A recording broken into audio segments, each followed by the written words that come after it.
আমি AQM Hasanuzzaman Khan, founder and councillor American immigration and student counselling.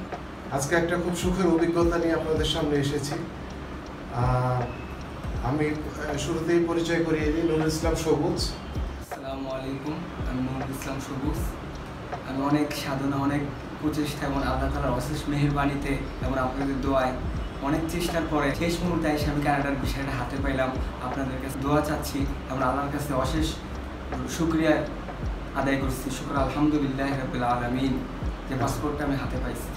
উল্লেখযোগ্য এবং খুব সুখকর একটা অভিজ্ঞতা নিয়ে সত্যিই আমি খুব আনন্দিত।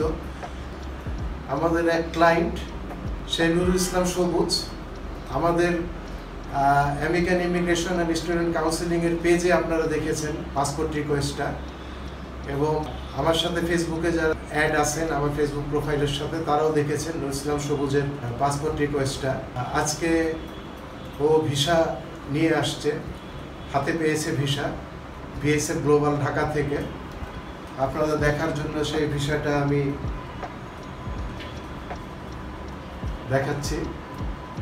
এটা ছিল একটা SX1 visa, that means study exam visa, এবং এই ভিসাটা খুব আনঅ্যাভেলেবেল। আমার জানা মতে এই ভিসাটা বাংলাদেশে আর কেউ পেয়েছে বলে আমার জানা নাই। যেমন সবুজও BSF গ্লোবালে যখন বায়োমেট্রিক করতে যায় বা তার ভিসা পাসপোর্ট জমা দিতে যায় এবং যখন পাসপোর্ট উঠানোর জন্য যায় তখন সে নিজেও দেখে নাই যে এই ভিসাটা আসলে কেউ পেয়েছে কিনা।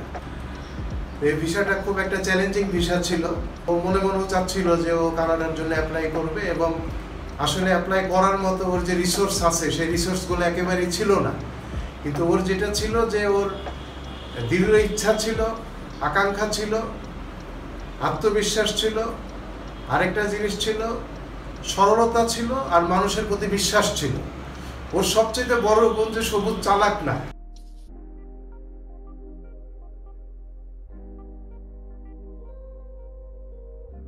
আমি দীর্ঘ 7-8 বছর ধরে ফার্মাসিউটিক্যালস লাইনে ইঞ্জিনিয়ারিং ডিপার্টমেন্টে জব করতেছি, সুপারভাইজার হিসাবে ইঞ্জিনিয়ারিং ডিপার্টমেন্টের। তারপর আমার ইলেকট্রিক্যালের কোর্সগুলো আছে, ইলেকট্রিক্যালের আমার কোর্স করা আছে, ডিপ্লোমা করা আছে। এগুলো দিয়ে স্যার এবং আমেরিকান ইমিগ্রেশনের আবির ভাইয়া ফাইলটা আমার কমপ্লিট করছে। তাদের প্রতি তারা অনেক চেষ্টা করছে, অনেক মেধা দিয়ে, এই আবির ভাইয়ের মেধা দিয়ে কানাডার যে পড়াশোনা করে আছে নির্ভুলভাবে আমার যে এইগুলা যে মনে করেন যে আমার যে ফাইল প্রসেসিংটা নির্ভুলভাবে সে করছে, সেটার জন্য আমি অনেক তাদেরকে চিরকৃতজ্ঞ থাকবো। যে সারা জীবন তাদের জন্য আমি দোয়া করব যে আমি এই ঋণ কোনোদিন শোধ করতে পারবো না, যেটা টাকা দিয়েও হয় না। স্যার বলছে যে স্যার এবং আবির ভাই বলছে যে ধৈর্য ধারণ করেন, দেখেন কানাডার ভিসা তো এগুলো সময় লাগে, আর এগুলো তো অল্প দিনের ব্যাপার না। আপনি একটা কানাডা মহাদেশে যাচ্ছেন। আমি তো ধৈর্য হারা ফেলছিলাম একদম, আমি ধৈর্য হারা ফেলছিলাম। আমি বুঝছি আমার ভিসা হবে না। তারপরে একদিন হঠাৎ করে দীর্ঘ 6 মাস পর স্যার আমাকে ফোন দিয়ে বলতেছে, তোমার তো এখন আর বাংলাদেশে কেউ তোমাকে ঠেকাতে পারবে না, তুমি তো পুরো কানাডার ভিসা পেয়ে গেছো। তুমি কোথায়? তুমি কানাডায় আমার সাথে দেখা করো, 5 কেজি মিষ্টি নিয়ে তুমি আমার অফিসে আসো। 10 বছরে তুমি ভিসা পেয়ে গেছো, 5 কেজি মিষ্টি নিয়ে তুমি আমার অফিসে আসো। তখন আমি তো আমার চোখ দিয়ে কান্না বের হয়ে গেছে যে আমি তো আশা ছাইড়েই দিয়েছিলাম যে এত দিন পরে, দীর্ঘদিন পরে যে আমি কানাডার ভিসাটা আমি পেলাম। আমি আসলে ভাবতে পারিনি যে আমি কানাডার ভিসা পাবো। জীবনের অনেক সফলতা আজকে অর্জন করলাম, যে আমার সারা জীবনের স্বপ্ন আজকে পূরণ হলো যখন আমাকে BSF গ্লোবাল থেকে পাসপোর্টটা আমার হাতে দিল। আমি মনে করলাম যে আজকে আমার স্বপ্নটা পূরণ হলো। আমেরিকান ইমিগ্রেশনের সম্পূর্ণ চেষ্টায় এবং তাদের যে সততার মাধ্যমে কাজটা সম্পূর্ণ করছে বিধায় আমার পাসপোর্টটা আজকে আমার হাতে পেলাম। ভিসাটা কমপ্লিটভাবে কানাডা থেকে আসলো। 15-16 তারিখের দিকে ভিসাটা আমরা একটা OPPR পাইলাম, original passport request, Nurul Islam সবুজের। তখন ওকে আমরা ইনফর্ম করলাম। এতটাই ওর কাছে মানে একটা অপ্রত্যাশিত খবর ছিল যে ও ধরে নিয়েছিল যে ওর হয়তো আর হবে না, যেহেতু অনেকদিন কোনো রেজাল্ট আসছিল না। তো ও আমাকে ফোনে কোনো ধন্যবাদ দেওয়া বা কোনো খুশি, কোনো রকম কোনো অনুভূতি ওর মধ্যে দেখলাম। আমার অনেক দিনের ইচ্ছা ছিল, স্বপ্ন ছিল কানাডায় যাওয়ার জন্য, কিন্তু আমি কোনো মাধ্যম পাইতেছি না। যে জায়গায় যাই বলতেছে যে তোমার যে এডুকেশন আছে, তোমার যে যোগ্যতা আছে, তোমার এটা কানাডা হবে না। আমি সব জায়গায় গিয়ে অনেক হতাশা, অনেক ফেরত আসছি। আমি প্রায় 14-15 বছর ধরে চেষ্টা চালিয়ে যাচ্ছি, আমি কোনো জায়গায় মাধ্যম পাচ্ছি না। তা হঠাৎ করে আমার এক বন্ধুকে আমি বিদায় দেওয়ার সময় এয়ারপোর্টে গেলাম, যাওয়ার পরে তারপরে ম্যাডাম পাশে বসা ছিল, আমি ম্যাডামের সাথে বললাম, পাশে বললাম ম্যাডাম একটু বসা যাবে? হ্যাঁ বললো হ্যাঁ। ম্যাডাম বললো হ্যাঁ বসেন। হ্যাঁ বললো ম্যাডাম আপনারা এখানে কী জন্য মানে কাউকে রিসিভ করতে আসছেন? হ্যাঁ আমার ছেলে কানাডা থেকে আসতেছে। সবুজ জিজ্ঞাসা করলো যে স্যার কি করে, তো তখন আমার ওয়াইফ বললো যে উনি তো ভিসা অ্যাপ্লিকেশন ফাইল প্রসেসিং করে, visitor visa and student visa Canada, USA, Australia এবং ইউরোপ সেনজেন কান্ট্রিতে। হ্যাঁ আমার ছেলে কানাডা থেকে আসতেছে। তাই আমি বললাম যে উনি মানে কি ভিসা? স্টুডেন্ট ভিসা পড়াশোনা করতে গেছে, এখন আসতেছে। আমি বললাম তার ম্যাডাম আমি তো একটা কথা বলবো, রাগ করবেন না তো? বললো না বলতে পারেন। আমি বললাম যে ম্যাডাম আমি তো অনেক দিনের স্বপ্ন, অনেক দিনের ইচ্ছা ছিল আমার কানাডা যাওয়ার, কিন্তু আমি তো কোনো সোর্স পাচ্ছি না।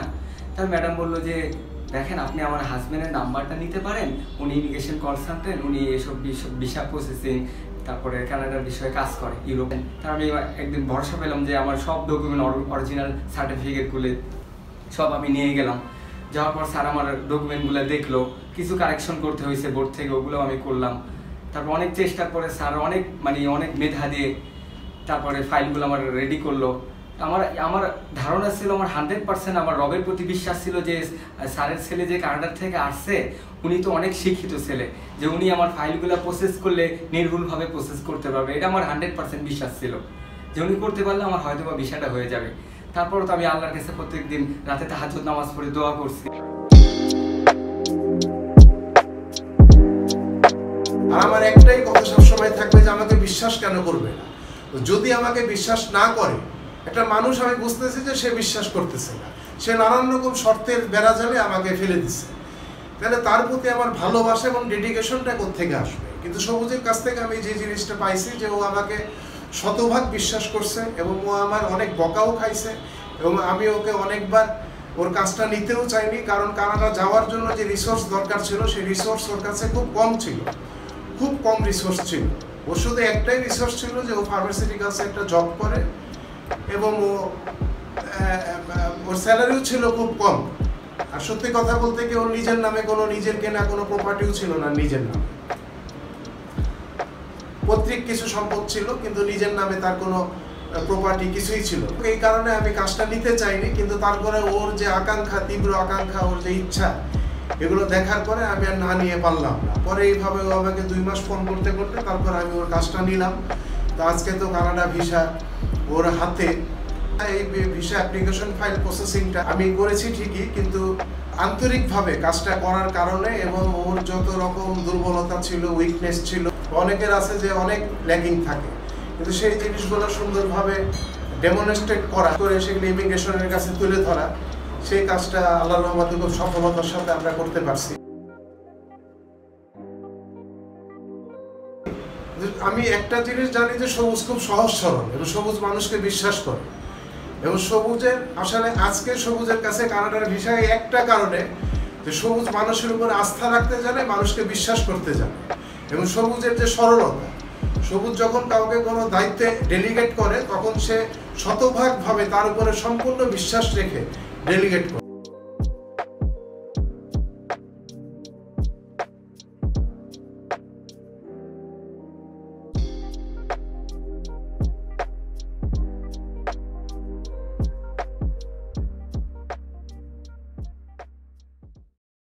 Amican.